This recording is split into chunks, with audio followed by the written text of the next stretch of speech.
ऐसा योद्धा जिससे लड़ने का मतलब था अपनी आधी शक्ति उसे खुद तोहफे में दे देना। एक ऐसा राजा जिसने अहंकारी रावण को 6 महीने तक अपनी बाजू में दबाकर पूरी दुनिया पर चक्कर लगाए थे। और एक ऐसा रहस्य जिसे आज भी रामायण का सबसे बड़ा विवाद माना जाता है। क्या भगवान राम डर गए थे?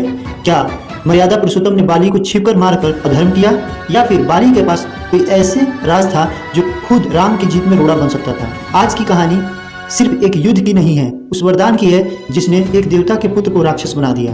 वीडियो के अंत में एक ऐसा सच जो शायद आपकी सोच बदल देगा।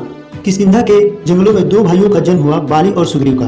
बाली तो साक्षात देवराज इंद्र का अंश था, लेकिन उसे विरासत में सिर्फ राज्य नहीं, एक अजय वरदान भी मिला था। वरदान ये कि जब भी कोई बाली के सामने युद्ध के मैदान में आएगा तो शत्रु की आधी शक्ति खींचकर बाली के शरीर में समा जाएगी। सोचिए, आप जितने ताकतवर होंगे बाली उतना ही अजय होता जाएगा। यही कारण था कि यमराज से लेकर रावण तक कोई उसे छू भी नहीं सका। लेकिन कहते हैं ना, जब ताकत हद से बढ़ जाती है तो वो अहंकार का रूप ले लेती है।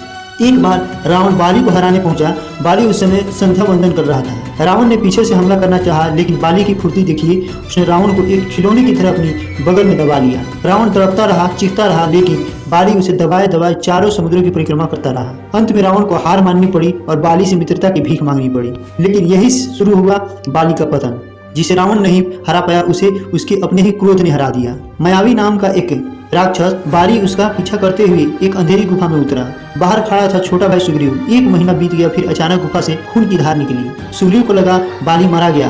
भारी मन से उसने गुफा का द्वार बंद किया और किष्किंधा लौट आया। लेकिन बाली मारा नहीं था। जब वो बाहर आया, उसने सुग्रीव को सिंहासन पर देखा तो उसका खून खौल उठा। उसने अपने भाई की एक दलील नहीं सुनी, सुग्रीव को राज्य से निकाला, उसे लहूलुहान किया और सबसे बड़ा पाप, सुग्रीव की पत्नी रुमा को जबरदस्ती अपनी पत्नी बना लिया। यही बाली ने अपनी मृत्यु के वारंट पर साइन कर दिए थे।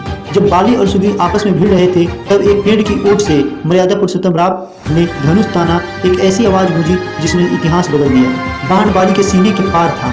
जमीन पर गिरते हुए बाली ने वो सवाल पूछा जो आज भी हर कोई पूछता है, हे राम, आप तो धर्म के अवतार हैं, फिर एक शिकारी की तरह छिपकर वार क्यों किया?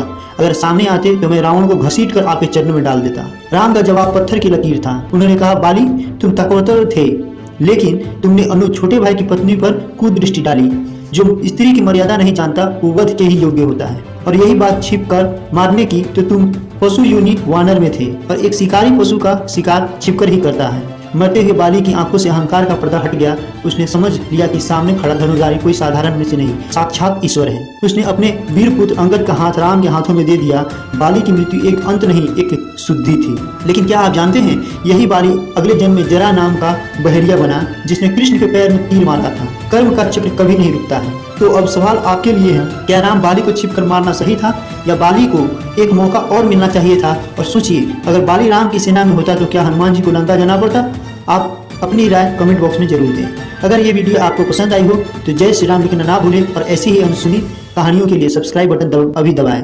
मिलते हैं अगले रहस्यमय के साथ। जय श्री राम।